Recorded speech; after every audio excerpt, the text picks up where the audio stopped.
au cœur de l'information.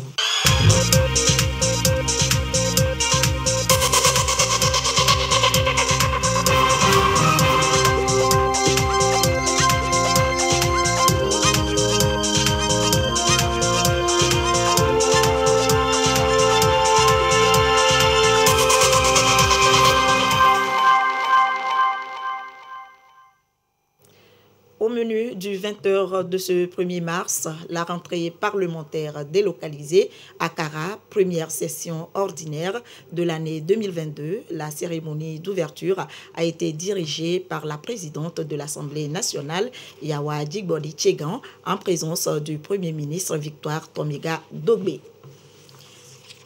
C'est aujourd'hui la journée africaine de l'alimentation scolaire. Cette 7e édition est marquée au Togo par diverses activités, notamment la visite des cantines scolaires à Tokpli dans la préfecture de Yoto. Reportage à suivre dans ce journal. Et puis, au Burkina Faso, la junte fixe à 3 ans la période de transition, une charte constitutionnelle de la transition signée ce jour avant de nouvelles élections. Voilà pour les titres. Bonsoir à toutes et à tous.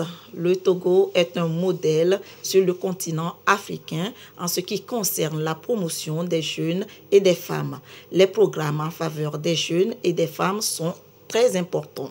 Ces propos sont ceux de la sous-secrétaire générale et directrice exécutive adjointe de l'UNFPA. Elle a eu ce matin des échanges avec le président de la République, Faure Esozimna Gnassingbé, à qui elle a adressé toutes ses félicitations pour avoir fait du Togo le champion du développement humain durable. Propos recueillis par Isaka Arruda. J'ai eu le grand privilège et l'honneur de pouvoir échanger avec son Excellence, Monsieur le Président de la République du Togo, à propos des efforts de développement de ce beau pays. Nous avons parlé des progrès en matière de promotion des femmes et des jeunes. Comme vous le savez, l'âge médian en Afrique pour les jeunes est de 19 ans. Au Togo, les programmes à l'adresse des jeunes est extrêmement important. Et vous êtes véritablement un modèle pour le reste du continent. Nous avons parlé également des programmes en faveur des femmes et de promotion non seulement de leur bien-être en tant qu'être humain, mais aussi de leur entrepreneuriat. Et ça, des programmes tels que le programme Wezu sont extrêmement importants. Et enfin, nous avons parlé aussi du continent, de l'Afrique et du développement harmonieux de ce continent à travers les agendas 2030 des Nations Unies et l'agenda 2063 de l'Union africaine, pour voir comment le bien-être de la population est au centre de ces questions-là et aussi pour que la paix puisse intervenir sur le continent. Comme vous le savez, sans paix, pas de développement durable. Le Togo est véritablement un champion en matière de développement humain durable. Ce pays est le seul sur le continent qui a en même temps une femme présidente de l'Assemblée nationale et une femme Premier ministre et énormément de femmes à des postes de responsabilité.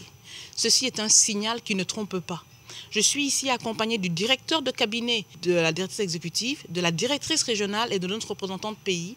Et nous sommes fiers d'être ici, en notre nom en tant que Fonds des Nations Unies pour la population, mais aussi en tant que représentants du système des Nations Unies. Nous sommes reconnaissants à la place que nous avons pour accompagner le Togo dans son développement humain et pérenne.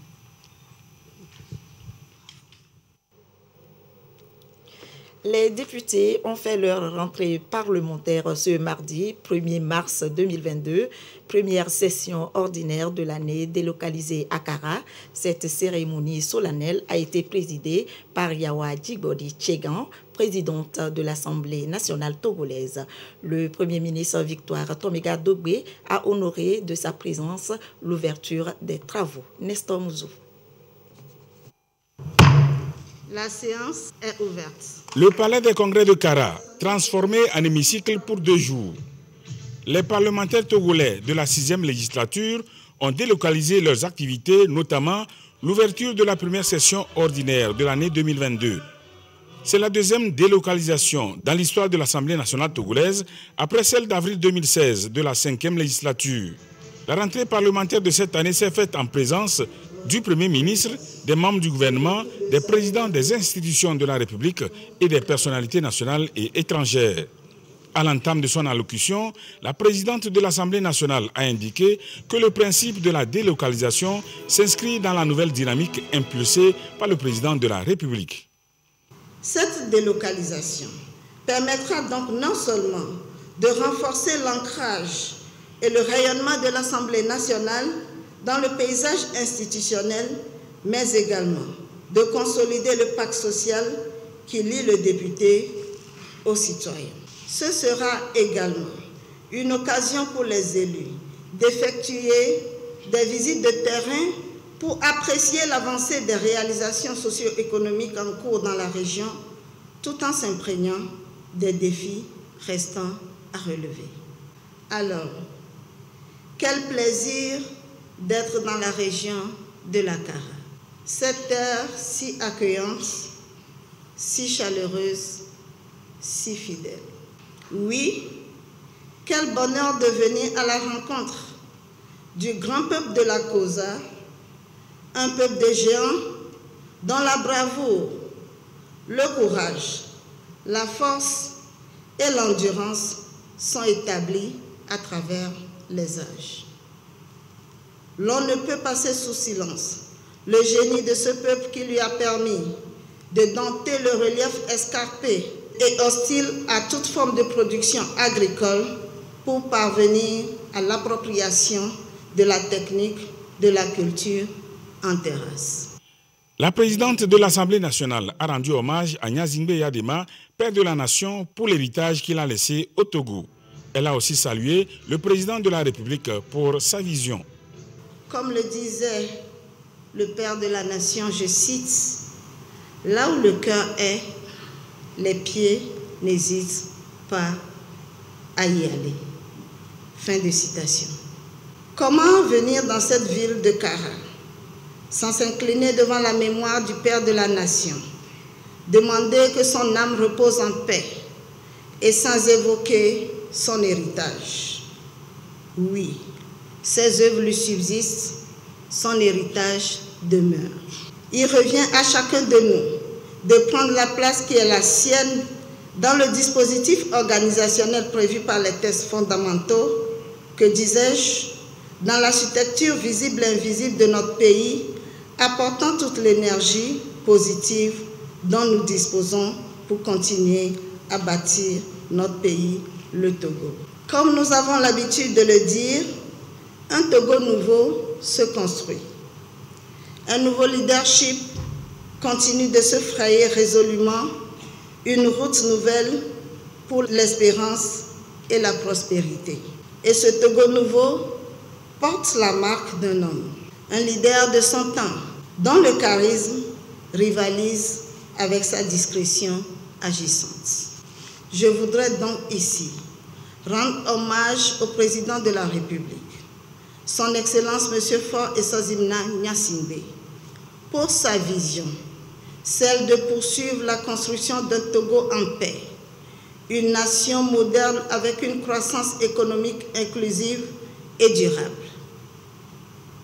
Il s'agit d'une vision transformationnelle dont l'Assemblée nationale se fait ici l'écho sur la cime des monts Kabylie pour la mobilisation de tous nos concitoyens autour des valeurs républicaines de liberté, de discipline et de travail.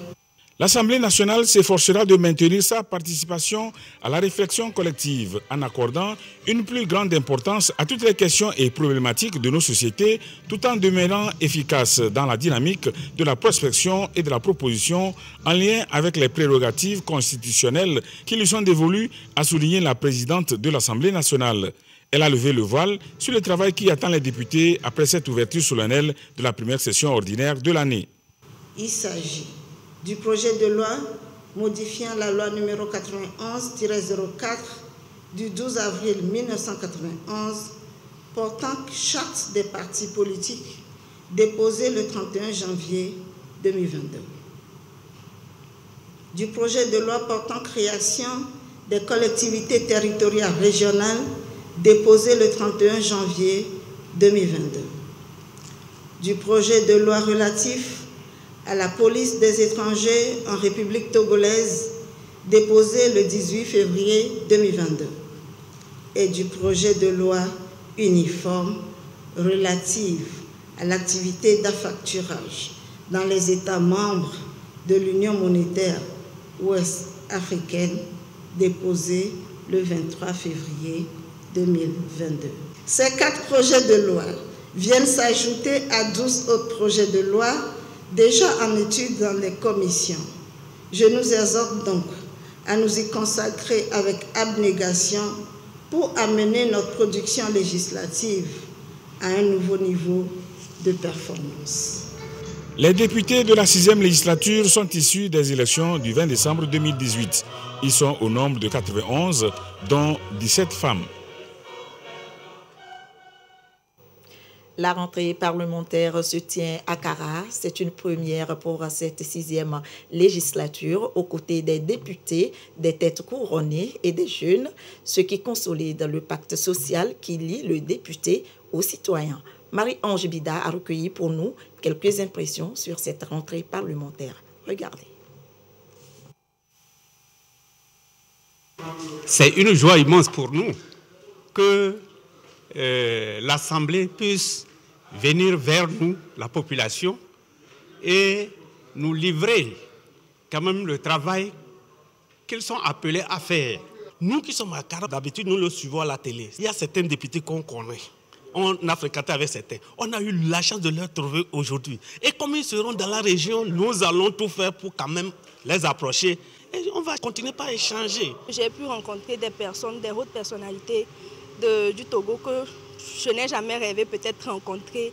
J'ai appris énormément de choses en cette journée. Le fait de pouvoir délocaliser les choses, ça prouve vraiment qu'on veut impliquer toute la population. C'est comme un boost, quoi. Ça nous booste à aller de l'avant. Je suis émue, je ne sais plus quoi dire. Et il faut d'abord saluer l'initiative et voir à la tête de ces institutions, des femmes en plus.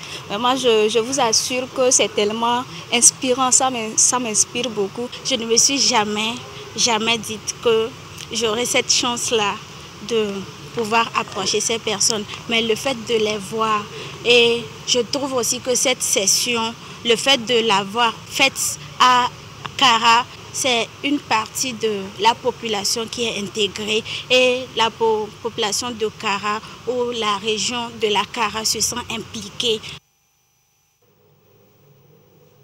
Par ailleurs, la présidente de l'Assemblée nationale informe les honorables députés que la 2e séance plénière de la première session ordinaire de l'année aura lieu le mercredi 2 mars 2022 à 10 h au Palais des Congrès de Kara. C'est la journée mondiale de la protection civile ce 1er mars, une journée qui appelle à plus d'actions en faveur des personnes vulnérables, victimes des catastrophes naturelles ou conflits intercommunautaires. L'Agence nationale de la protection civile au Togo met à contribution à cet effet la population. Ulrich Amiga. Des habitations et rues inondées, des populations baignant dans les eaux, des toits décoiffés, une vague de tempête qui ravage tout sur son passage, des situations d'incendie constatées ici et là. Chaque année, ils sont des milliers à être victimes des aléas du dérèglement climatique au Togo ou ailleurs dans le monde. À cela s'ajoutent des conflits intercommunautaires faisant des déplacés. Phénomène face auquel le gouvernement anticipe des années déjà à travers diverses dispositions. L'Agence nationale pour la protection civile ANPC s'y emploie depuis 2017. Des mesures de prévention ne manquent pas sur le terrain avec des agents bien aguerris au service des populations. Augmentation du débit des rachets d'eau au niveau de la centrale de Nagbeto. Nous sommes passés de 450 m3 à 600 m3 secondes. Alerte, sensibilisation, sauvetage, secours aux sinistrés dans les 4 coins du Togo. Assistance sanitaire, mise à disposition des barques d'embarcation pour les personnes vulnérables en période de pluie. Sans oublier les renforcements de capacité des acteurs sur la communication en période de crise. Le gouvernement togolais ne cesse de multiplier ses actions en faveur des communautés, que ce soit dans les préfectures de Lanié, du Bas-Mono, dans les lacs le Pendjal ou encore dans le Dangpen, des assistances humanitaires illustrent parfaitement cette volonté. L'on en veut pour preuve l'opération d'assistance de transfert monétaire lancée il y a quelques semaines au profit des régions de la Savane, de la Kara et de la Maritime. Une assistance financière aux ménages pour remédier aux pertes subies. Au total, 10 000 personnes seront touchées dans les régions concernées pour un montant global de plus de 130 millions de francs CFA. En appui, la Banque mondiale, le PNUD et le Programme alimentaire mondial. Les autorités togolaises sont d'ailleurs sur le qui-vive, toujours dans une anticipation sans cesse. L'Agence nationale pour la protection civile prend déjà les dispositions pour minimiser les risques de catastrophes à la veille de la saison des pluies. Des mesures qui mettent à contribution les élus locaux dans la gestion des risques. Un document, guide pratique de gestion des risques de catastrophes et menaces, est d'ailleurs mis à leur disposition pour servir de repère. Et à propos des inondations, retenez aussi que les grands travaux d'assainissement ont démarré dans la commune du Golfe 2. Un bassin de rétention d'eau pluviale sera réalisé à Ouiti pour éviter les inondations pendant la saison pluvieuse. Honorine Amouzouvi, Sandra Boutier, Ulrich Amega. En saison pluvieuse, l'inondation prend d'assaut les riverains. Une situation qui préoccupe la commune Golfe 2. Elle lance ici les travaux d'assainissement sur l'ensemble de sa commune. Ce bassin de rétention d'eau va être réhabilité. Non seulement il faut draguer, approfondir, agrandir le bassin, mais donner un exutoire à l'eau. C'est ça qui est le grand défi. Et je crois que tel que les travaux ont commencé avec tout ce que le ICOM BTP a déployé sur le terrain, nous sommes en assurance que les choses vont bien se passer. Durée des travaux, 3 mois. Ils vont nécessiter une enveloppe financière de 80 millions de francs CFA. Les travaux consistent en un premier temps à assainir le quartier de Novici, communément appelé Ouiti, à commencer les travaux de dragage ou bien les travaux d'excavation, à avoir une profondeur d'eau importante qui pourront contenir les eaux pluviales et ensuite à démarrer les travaux de talus qui concernent à mettre du béton sur le talus et après à drainer le trop-plein vers les caniveaux qui sont au niveau de ce G8. Le lancement officiel des travaux donne déjà un ouf de soulagement aux riverains. Il y a l'eau qui nous dérange et dans les maisons, il y a l'eau qui rentre dans la maison. L'année passée, dans cette maison, il y avait l'eau qui a envahi toutes les chambres. Si la pluie veut tomber, tout le monde a la peur au ventre. L'eau va encore nous surprendre cette nuit. Si c'est dans la nuit, tout le monde a la main sur la tête. Je suis tellement en joie, en pleine joie, que bientôt que je ne serai plus en souffrance. D'autres bassins sont également ciblés par ce projet d'assainissement à travers la commune. C'est la localité de Tokpli dans le Yoto qui est choisie pour la célébration de la 7e édition de la Journée africaine de l'alimentation scolaire au Togo. L'Agence nationale d'appui au développement à la base ANADEB et partenaires ont pour la circonstance visité les cantines scolaires du milieu. Bien d'autres activités ont été également menées. Clarisse Aticlé. 11 heures à l'école primaire publique d'Atakpamedi. Nous sommes dans le canton de Tokpli, préfecture de Yoto. C'est l'heure du repas chaud pour les élèves. Au menu, la pâte avec la sauce d'adémé. Chaque élève est servi pour un effectif de 271 au total. Sur place, la ministre du Développement à la base pour toucher du doigt la réalité des cantines scolaires dans la préfecture. Un déplacement pour marquer la 7e édition de la Journée africaine de l'alimentation scolaire au Togo. Et déjà, l'impact de ce programme se mesure. Comme ici, il y a des cantines, là, il n'y a pas de cantine. C'est clair que les enfants restent dans le système. C'est clair qu'ils ont une santé saine. C'est clair qu'ils viennent régulièrement. Et c'est clair qu'ils réussissent suffisamment en classe. Pour l'année scolaire 2020-2021, près de 95 000 écoliers de 337 écoles ont bénéficié de plus de 14 000 repas de qualité nutritionnelle sur l'ensemble du territoire. Un effectif assez conséquent, mais le gouvernement veut faire plus. L'ambition de notre pays est d'atteindre à horizon 2025 300 000 écoliers bénéficiaires des cantines scolaires. Une ambition qui requiert un financement annuel de 7,8 milliards. Pour ce faire, le Togo se donne progressivement les moyens de ses ambitions à travers le renforcement du cadre institutionnel de l'alimentation scolaire, l'innovation dans le financement de l'alimentation scolaire en impliquant fortement le secteur privé. Pour la santé des élèves, le programme alimentaire mondial PAM met à la disposition du ministère du Développement à la base de l'albendazole pour le déparasitage des élèves. La célébration de la journée africaine de l'alimentation scolaire est une occasion pour l'Union africaine de sensibiliser les acteurs à tous les niveaux pour plus d'engagement, celui de garantir un environnement d'apprentissage permanent et propice aux apprenants.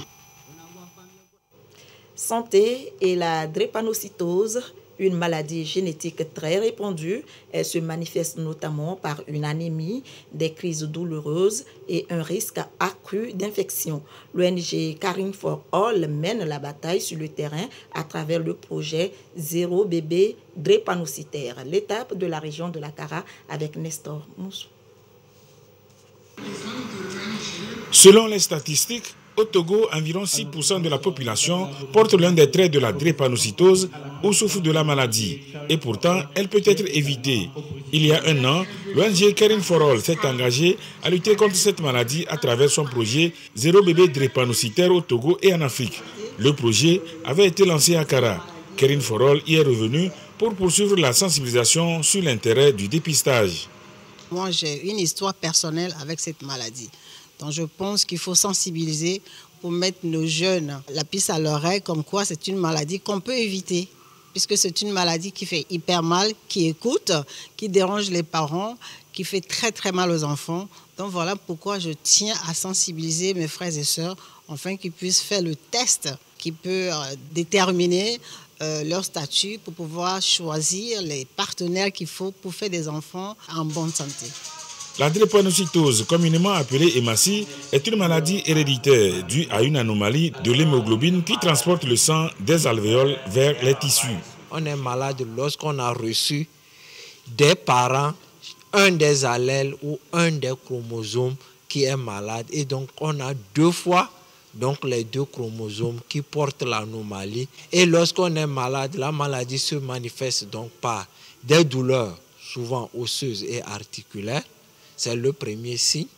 On a une anémie, on est tout le temps à l'hôpital parce qu'on a mal aux os, on a mal aux articulations et souvent ça se solde par des transfusions de sang. La séance de sensibilisation a été couplée d'une opération de test de l'électrophorèse de l'hémoglobine.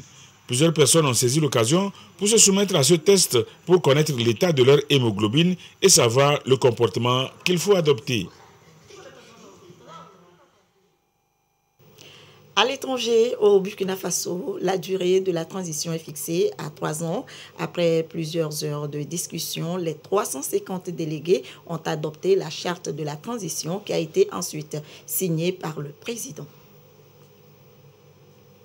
3 ans, c'est la durée de la transition au Burkina Faso. Elle a été décidée lors du Forum national réunissant partis politiques, syndicats et autres groupes à Ouagadougou, la capitale. La charte irrélative a été signée mardi par Paul-Henri Sadaogo Damiba, président de la transition. Nous avons proposé et préconisé effectivement d'aller jusqu'à 5 ans. Effectivement, il y a eu plusieurs propositions dans la salle et ce qui a été retenu, c'était la voix de l'ensemble. Et on a convenu donc les 3 années. 36 mois, telle est la proposition faite par les militaires pour les participants au forum. L'important, c'est le retour au calme dans le pays. C'est d'abord l'intérêt supérieur de la nation parce qu'il y a des Burkinabés qui sont à l'extérieur et qui sont un peu partout, qui cherchent à retourner chez eux, qui cherchent de quoi manger, qui cherchent à retrouver la paix. Donc moi, je suis ravi et j'accompagne cette initiative. Il s'agit d'une proposition technique des militaires qui estiment qu'il leur faut ce temps-là pour pouvoir ramener la paix, stabiliser le pays, réintégrer, récupérer les territoires, réinsérer les populations dans leur localité avant qu'on ne passe à un ordre constitutionnel normal. La charte entérinée mardi est formelle. Le président de la transition ainsi que les 25 membres de son gouvernement ne seront pas en lice pour les élections à venir. Afrique, en bref, le Parlement accorde sa confiance à un nouveau gouvernement rival à celui de Tripoli, un gouvernement dirigé par l'ancien ministre de l'Intérieur, Fathi Bachaga, censé remplacer le cabinet actuel. L'actualité, c'est aussi la guerre en Ukraine. Des milliers de personnes tentent de fuir vers les pays voisins. Certains Africains sont déjà rapatriés. Un premier groupe de 17 étudiants ghanéens évacués d'Ukraine est arrivé ce mardi à Accra, au Ghana. D'autres pays comme le Nigeria tentent également d'aider ces ressortissants à fuir l'Ukraine envahie par l'armée russe. Des familles d'étudiants nigérians ont même protesté contre l'attaque de la Russie. Une première ronde non concluante de pourparlers russo-ukrainiennes sur fond de combat de premières négociations ont eu lieu ce lundi. Les résultats sont peu concluants pour l'instant et cela n'a pas empêché les combats de se poursuivre et de s'intensifier alors que la Russie poursuit son offensive en Ukraine.